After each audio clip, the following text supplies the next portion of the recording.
Pourquoi certaines personnes intelligentes ressentent-elles un malaise dans la vie sociale? Pourquoi ont-elles tendance à préférer la solitude plutôt que les interactions superficielles? Jung, en explorant la psychologie humaine, avait déjà identifié un phénomène troublant. Plus une personne est consciente d'elle-même et du monde qui l'entoure, plus elle risque de se sentir décalée dans la société. Ce n'est pas une simple question d'introversion ou de timidité. Il s'agit d'un processus psychologique plus profond, où la pensée critique, l'hypersensibilité et le besoin d'authenticité entrent en conflit avec les normes sociales. Mais alors, pourquoi les esprits brillants ressentent-ils ce besoin de s'éloigner des autres? Est-ce un signe d'intelligence ou une forme d'isolement dangereux? Jung nous offre une réponse fascinante, en dévoilant les mécanismes qui poussent certaines personnes à éviter la vie sociale. C'est ce que nous allons explorer ensemble, en plongeant dans la pensée de Jung sur l'individuation, la pression du conformisme et la quête de vérité intérieure. L'intelligence et la solitude sont-elles inévitablement liées? De nombreuses études psychologiques ont montré que les personnes ayant un QI élevé ou une intelligence analytique développée ressentent souvent un besoin accru de solitude. Mais pourquoi? Pour Jung, l'explication ne se trouve pas uniquement dans le fonctionnement intellectuel, mais aussi dans un processus psychologique plus profond. L'individuation.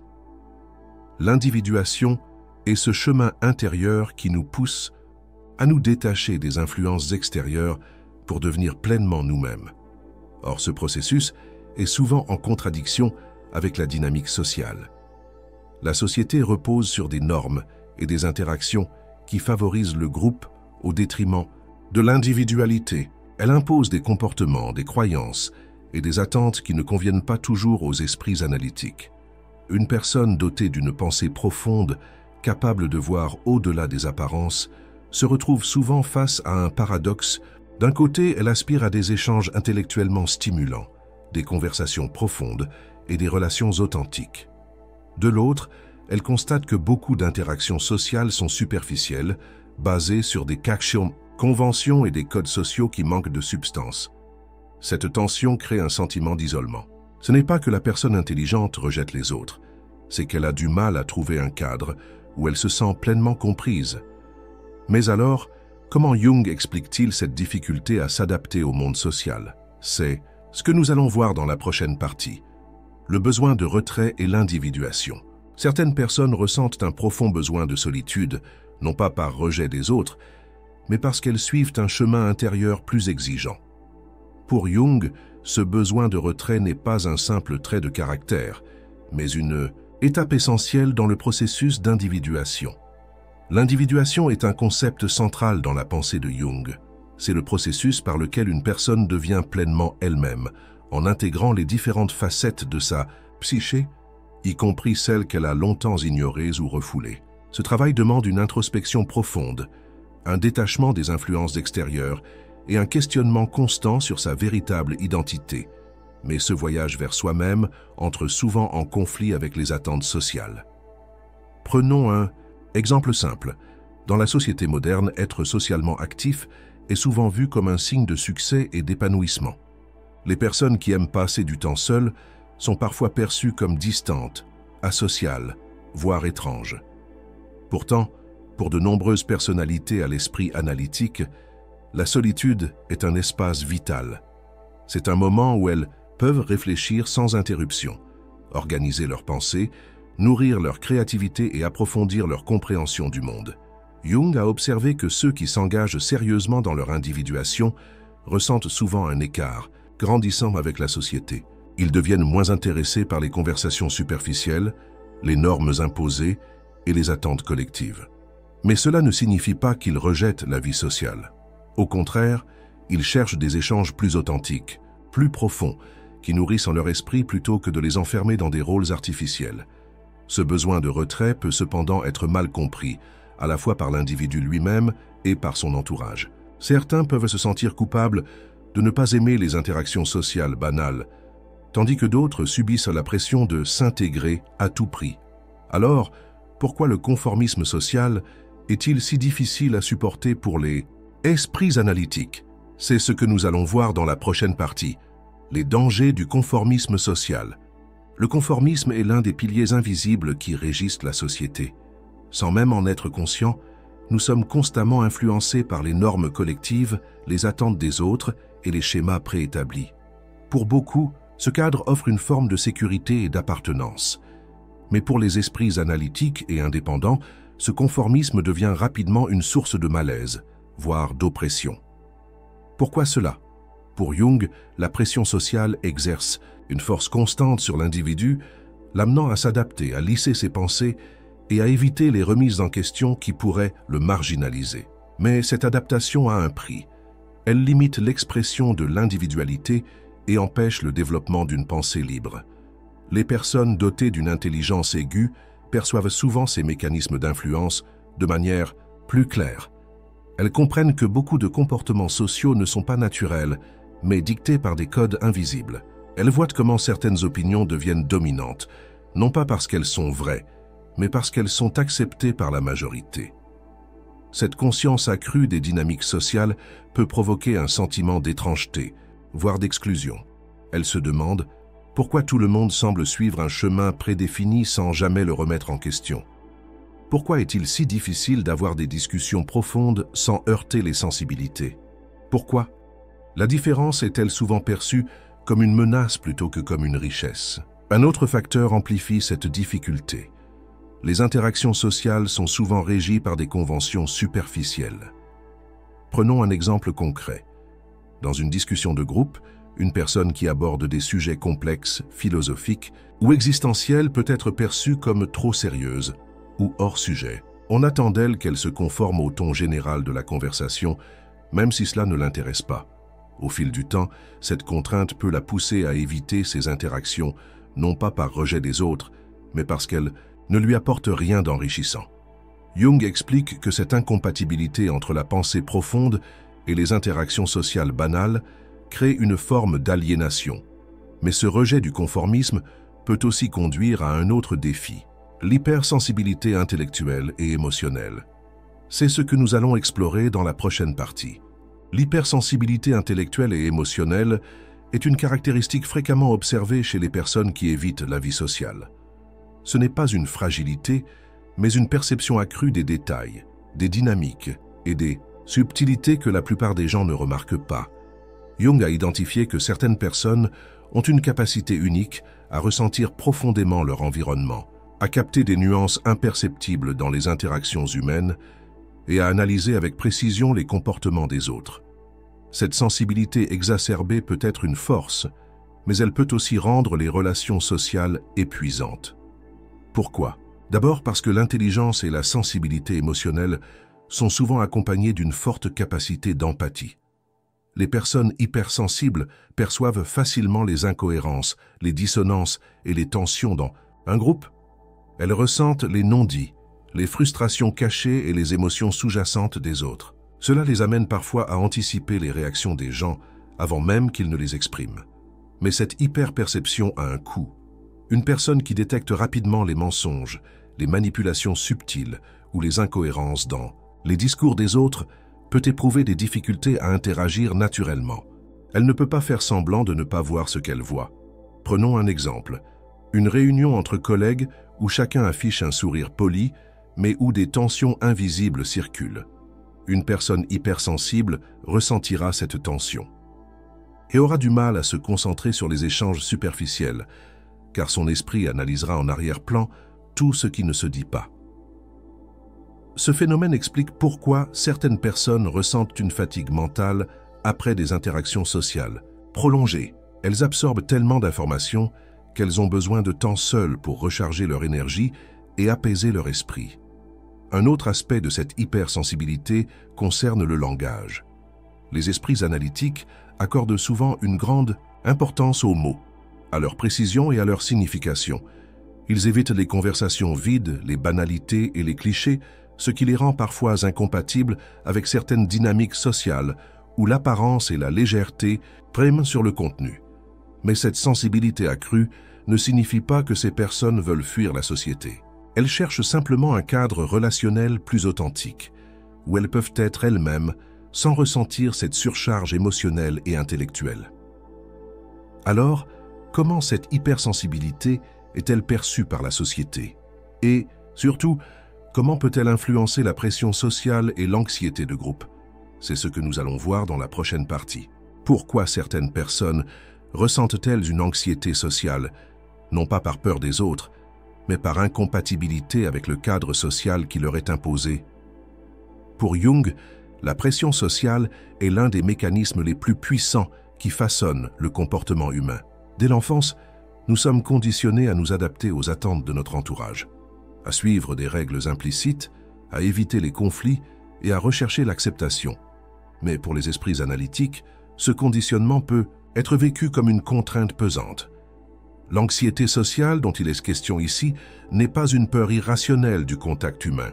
C'est plutôt une tension intérieure liée à l'obligation de se conformer à des codes sociaux qui ne correspondent pas à leur mode de pensée. Prenons un exemple. Une personne à l'intelligence vive et introspective peut trouver difficile d'échanger des banalités, de rire à des plaisanteries qui ne l'amusent pas ou de suivre des discussions superficielles sans éprouver un sentiment d'ennui ou de décalage. Pourtant, dans la plupart des situations sociales, elle ressent la pression implicite de jouer le jeu pour ne pas être perçue comme distante ou arrogante. Cette tension crée un dilemme. Soit elle fait semblant, au risque de se sentir en décalage avec elle-même, soit elle exprime librement son point de vue, au risque de déranger l'équilibre social du groupe. Beaucoup choisissent alors la solution du retrait, non pas par rejet des autres, mais pour éviter ce sentiment d'inconfort permanent. Un autre élément vient aggraver cette pression sociale, la peur du jugement. Les personnes ayant une pensée indépendante remettent souvent en question les idées reçues, ce qui peut les exposer à l'incompréhension ou à la critique. Dire tout haut ce que les autres préfèrent taire peut les placer en porte-à-faux avec la majorité. Par conséquent, elles apprennent à doser leurs interactions, à choisir soigneusement les personnes avec qui elles se sentent à l'aise et à limiter leur exposition à des situations où elles doivent trop se censurer. Cette gestion constante de l'interaction sociale peut être épuisante. Certains développent même une forme d'évitement sélectif. Ils ne fuient pas la société, mais préfèrent s'engager uniquement dans des relations qui ont un sens pour eux.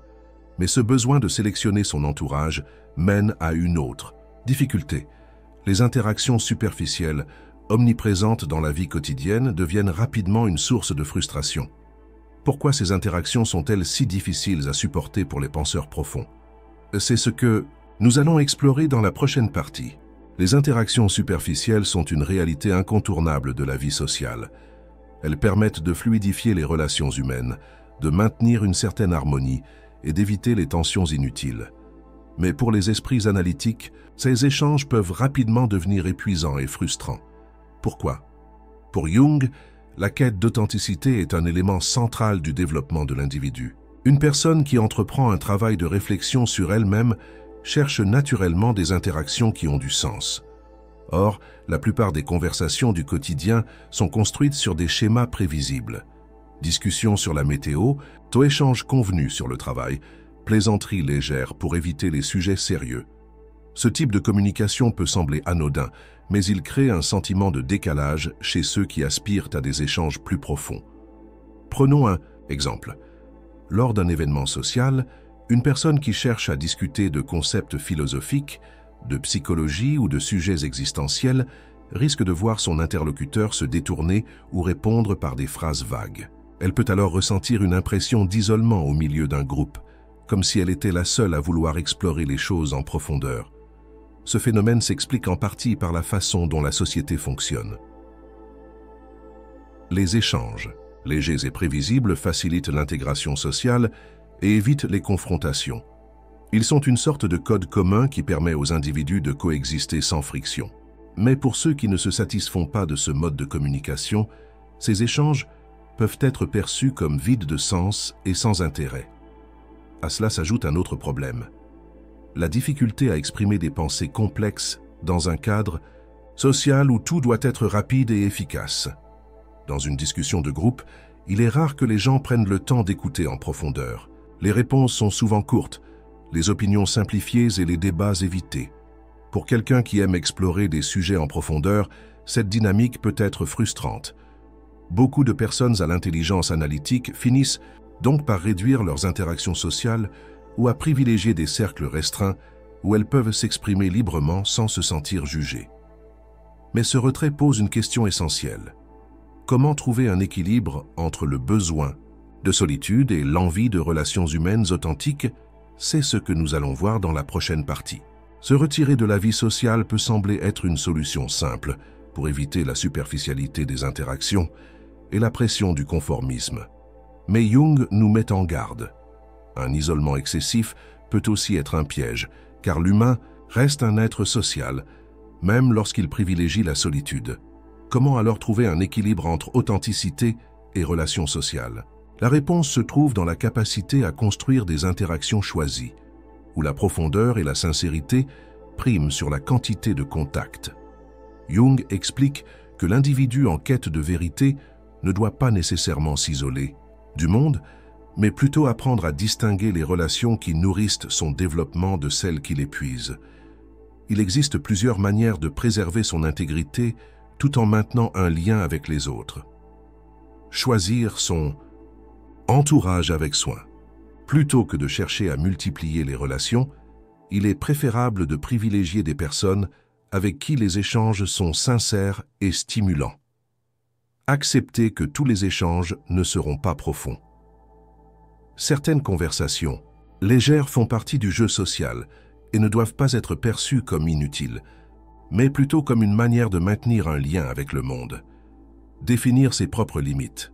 Savoir dire non aux situations qui ne correspondent pas à nos besoins et ne pas ressentir de culpabilité à protéger son énergie mentale.